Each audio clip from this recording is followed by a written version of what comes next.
I would definitely say to any of the personnel that are interested in farming, treat your business like a business and not a hobby.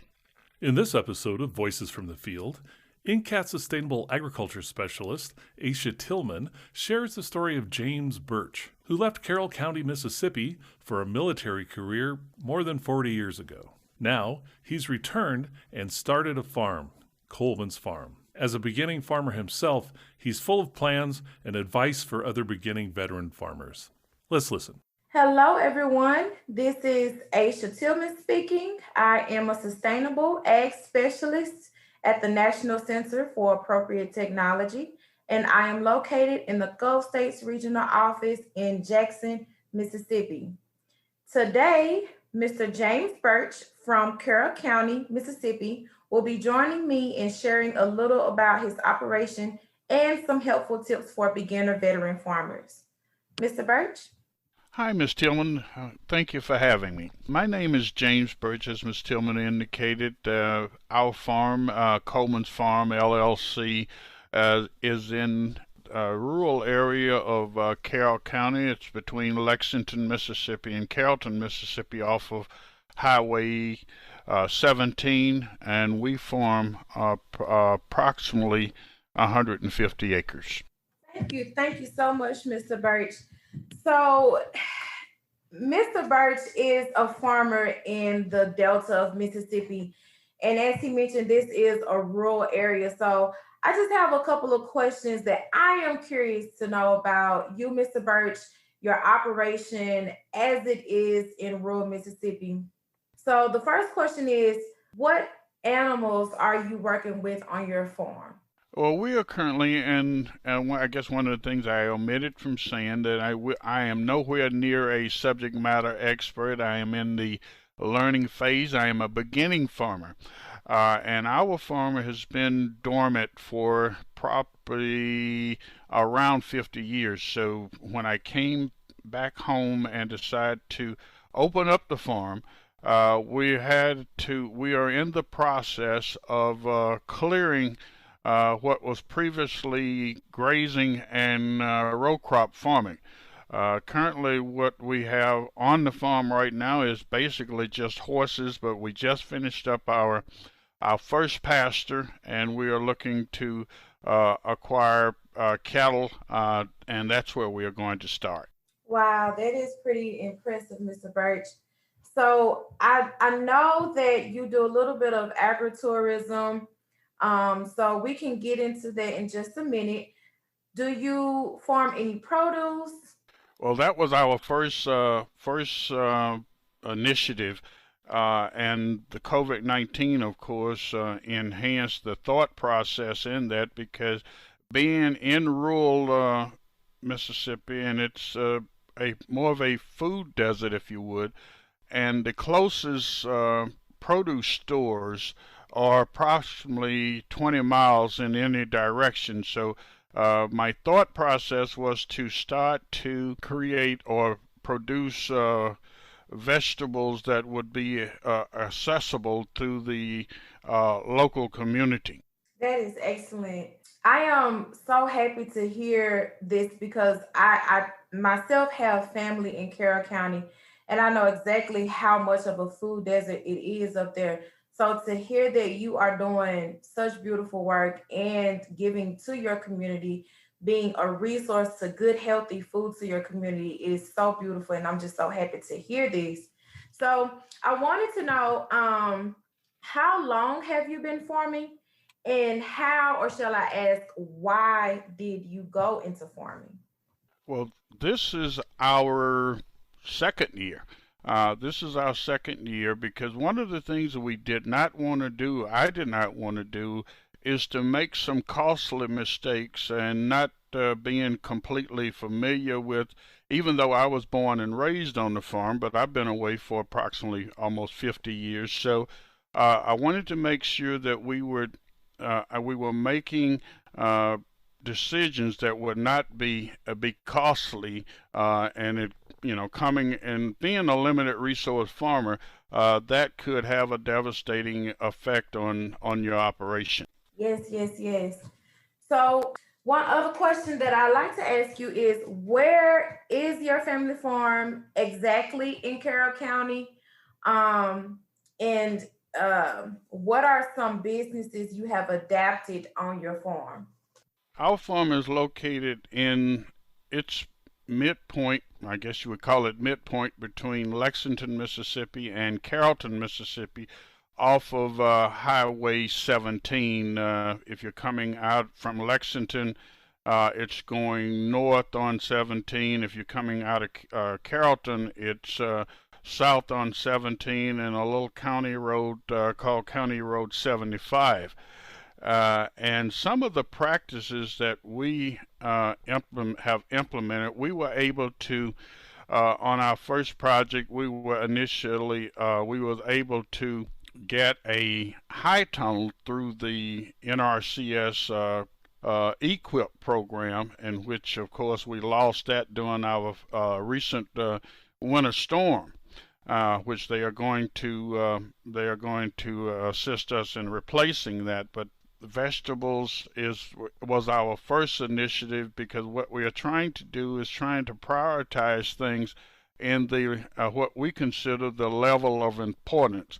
And to me, the establishing a food hub, or somewhat of a food hub, is the number one priority as far as I was concerned. Now, what caused me? I had no intention of farming. I left Mississippi in 1970 to go off to do a career. My career turned into probably 4 decades, and then when I returned back home, I realized that we had one of the most valuable assets, which is the land itself. So then the task was to try to reclaim some of the land that were grown up in vegetation and to put it to some valuable use. I know there is a lot of land that may have just been left dormant in Carroll County. So to hear that, one, you come back home, and two, you intentionally set a goal to start farming in one of the most rural areas of Mississippi, is this is all just so beautiful to me, and I'm so excited to be here today and to have you just share some of the things that you're doing. So, as a farmer in rural Mississippi, what are some things you are incorporating in your business that caters to community? For example, I know that you said Carroll County is a food desert. Are there any goals, aspirations that you are pursuing to better the fresh produce market in Carroll County? And absolutely, that was part of the focus on the with the high tunnel and growing the produce. And one of what our visions are is to host information and training sessions there on the farm, because there are quite a few people in my community that have land, but it's just sitting idle. So my goal is to host on the farm field days or training sessions to um, enlighten them on some of the things that's available. Being another thing they took out of the curriculum of the school system, they took the Future Farmers of America out of the school system, which taught a lot of on the farm skill sets. And that has, like I said, it's been removed from the curriculum of the school system.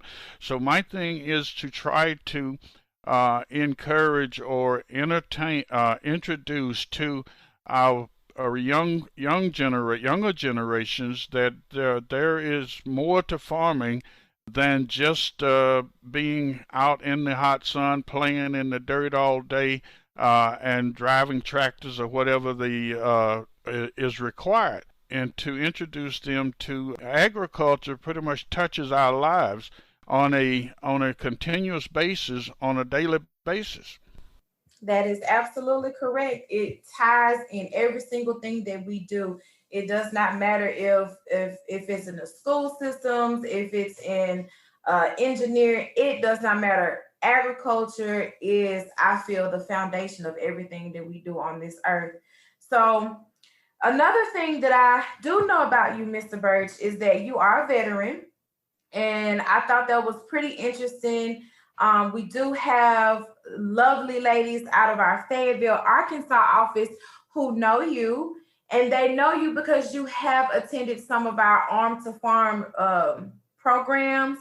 And so I wanted to know, what advice do you have to give to beginner veteran farmers?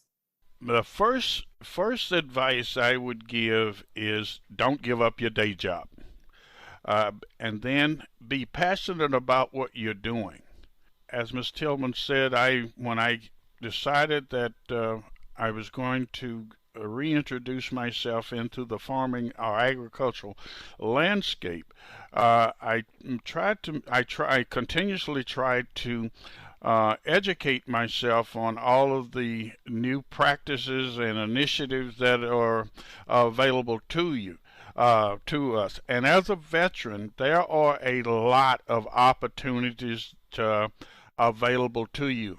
NRC, National Conservation Resources, in our NCAT team, these are some resources that you definitely need to tap into, and connect with organizations and other groups that is already have programs in place.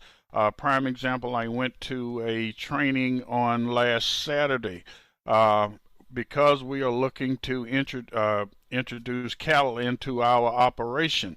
I did not know a whole bunch about the maintaining a healthy herd. So a local vet was doing a training on last week, so I was able to go and actually do hands-on training there on site with the animals on site. And like I said, one of the paramount things is to connect with like-minded people that are interested in farming, that are doing farming, because they can shed some light on what you're trying to do and may save you some heartache if you are new to this and doesn't have very much experience in the farming arena. Yes, it sounds like it's a community for veterans who are interested in farming. So, for any of our listeners out there who are veterans and you're looking to get into farming, we have several resources on our website, of which I will share with you in a minute, that you can utilize if you would like to start your own farm. So, Mr. Burch, I noticed you named a few programs like NRCS. Do you mind sharing if you have utilized some of their programs to start your farm? What are those things that you have achieved in using those programs? Oh, absolutely. Well, through the NRCS, and I think it's called the Environmental Quality Insurance Program. I may be a little bit wrong in that terminology, but it's called EQIP. One of the things that I did was basically when I had a vision on what we wanted to do, I sat down with my NRCS representative and inquired about what was available, and I already had a vision of kind of how we wanted to do this. And so I was enlightened because that was an educational piece in itself. What we were able to do, we were told about what they call the Wildlife Habitat Program. And we had some land that were not usable. It didn't have good timber on it. Basically, it couldn't be used for anything, but we were still paying taxes on it. And we found out that there were, under the EQIP program, on the Wildlife Habitat Program, there was a program that we were able to get involved in, and it's a 5-year contract. That 5-year contract, because of the sizable piece of real estate that we put into that program, every year, with minimum manpower or minimum labor is not labor intensive, that particular program pays us about $18,000 a year to not interrupt that, and in the one particular area they call it a bat habitat. Now you have no control over the bats being in your woods, so NRCS is paying for an initiative because I guess the bats are an endangered species. So now they are paying me for 5 years. They are paying approximately $18,000 to allow me to not interrupt that area, so that when the bats are migrating or whatever they do, they will have a hangout for that period. In addition to that, we were able to acquire the high tone through the EQIP or through the NRCS conservation program, and basically again for the veterans or beginning underserved or beginning farmers, you could inquire if the payment price that NRCS will assist you with is going to probably be higher than our counterparts that's been farming or applied to some of these programs that's been farming for a longer period of time. And I believe I received the cost share is what the program is called. I believe that was a 85 or 90% amount that they provided the cost of the install, the product, and the installation of the product of the high tone. Wow, wow, wow, wow. So I have a question. I am well aware that Mississippi has bats. And I actually discovered this about 15 years ago. I thought there were little birds flying around at night, but turns out they were bats. And I'm here in the city of Jackson, so that was even more surprising to me. But I think the most dominant population of bats here in Mississippi are the brown bats. And I want to know, do you think there are some beneficial factors of having bats on your farm? Well, it is, and I understand that they are a good insect control mechanism. In addition to, and even if they weren't, if you have a sizable tract of land, and I don't know the exact amount that is required to put into that program, just the cost benefit alone, without being manpower intensive area to maintain, it is cost effective because, as I stated earlier, with this being a 5-year contract, they are paying $18,000 a year. So what we are doing, that's enabling us to sustain and to create additional resources on the property to support the whole farm operation. I am completely astonished because I just did not know that there were so many programs out there. One, to protect bats. I do know that they are becoming endangered species in the state of Mississippi. So that is so lovely to hear. And it, at NCAT, we're all about preservation and regeneration and sustainability. So anything that we could share with others in maintaining Earth's jewels, this is beautiful to me. So I'm loving what I'm hearing, Mr. Burch, and I thank you so much for sharing it.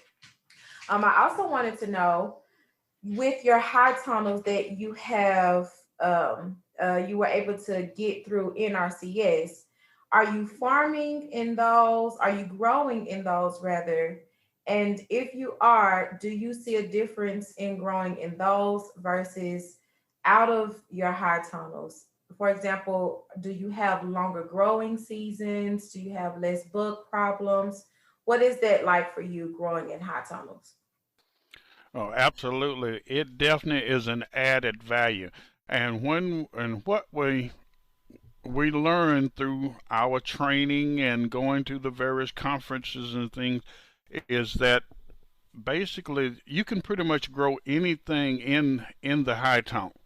and it provides you an extended growth season. And because of the area of the zone, hardness zone that we live in, which I believe is 8A, it is, except for this past winter, typically the high tone, you don't encounter a bunch of freezing inside. So basically, sometimes it offers an extended growth period.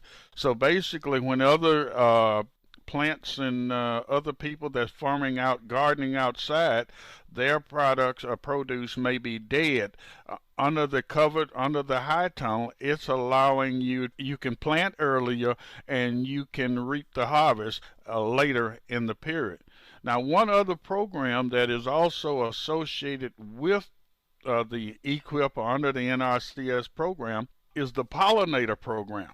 Now, the pollinator program, now that is awesome.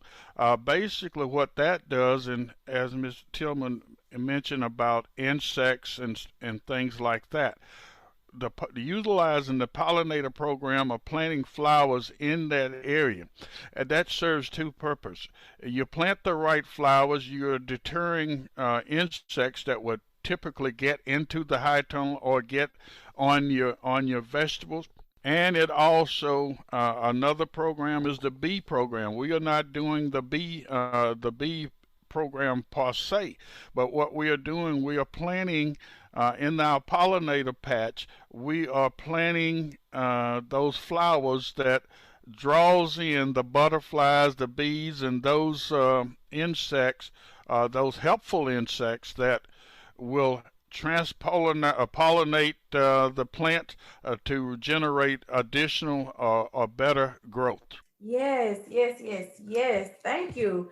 So I am familiar myself with some of NRCS's programs that they have. They do have several programs for pollinators, and they also have a couple of programs for native plants. So I think that's one of the most important things here in Mississippi is that we utilize these programs by NRCS because it always makes farming easier for us. If you want to attract different pollinators, if you want to utilize different plants to help improve your operation, they can tell you how to do that. And so I'm so happy, Mr. Burch, that you firsthand have experienced that and you can attest that the NRCS program here in Mississippi offers a lot. So I did have one more question. Just hearing about how you have different pollinator plants and flowers and things like that, I can only imagine that your farm is beautiful. And so I wanted to know, do you have some sort of agritourism set up there? And if not, are you pursuing that right now? Yes, that is our goal. That's our vision, and as I indicated, because a predominantly well, most of the land is we are having to reclaim. But we have already made great strides in reclaiming the land. One of the things that we want to introduce into our agritourism program is an edible forest. And this is basically we have trimmed, cut paths through the forest. And what I wanted to do is because of the hardening zone, we have an ideal, if you would, hardening zone here in the state. So basically, as you walk through the woods, there are different plants that are edible. So our goal is to, along those paths, plant your blackberries, plant walnuts. There are some plants that were native plants that back in the day that our ancestors used to use as medicinal, or they are edible. So those are some of the things that we want to introduce into the farm. And so, in addition to that, if you want to come and just walk around and enjoy nature with no hustle and bustle, no traffic, nobody bothering you. You can walk through the woods in a safe manner and just commune with nature. Oh, thank you for that lovely invitation, Mr. Birch. I I will take you up on that offer. I would love to see your land. I would love to visit. And I am just so excited today to have met with you and for you to share with our listeners because you just come with a plethora of knowledge and wisdom. And I truly thank you today for sharing that. So, before we go, I wanted to ask, is there anything else that you would like to share with our listeners? Well, yeah, and in parting, I would definitely say to any of the personnel that are interested in farming, treat your business like a business and not a hobby. Prime example, there are some tax implications if you treat your business like a business.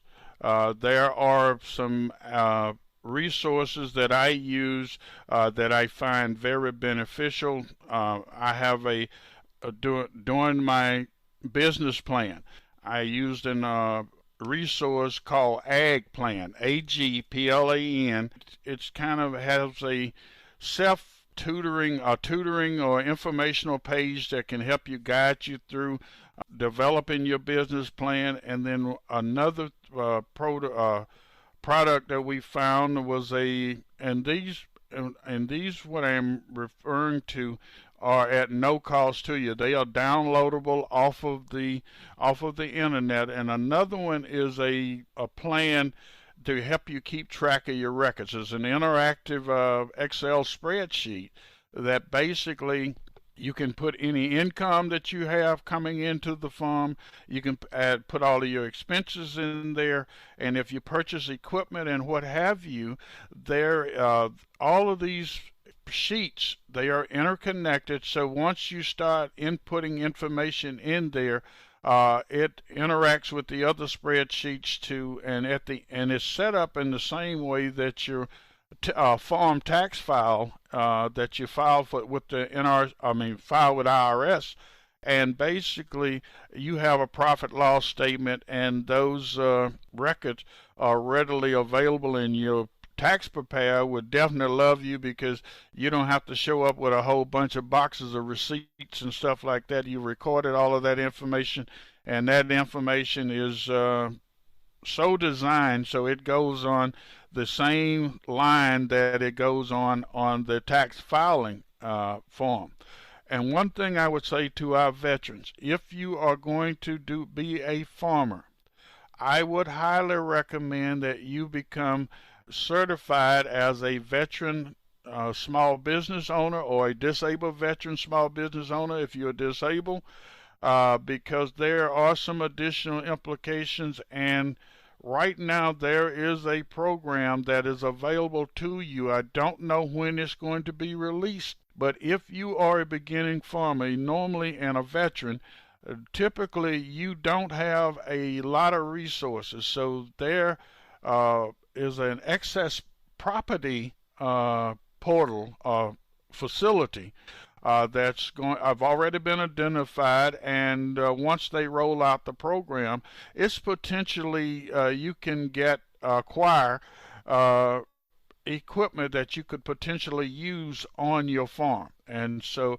I am what they call a veteran certified counselor. So you can contact me. I can assist you or provide you a fact sheet on how to get documented with a VA to become a veteran small business or a disabled veteran small business owner.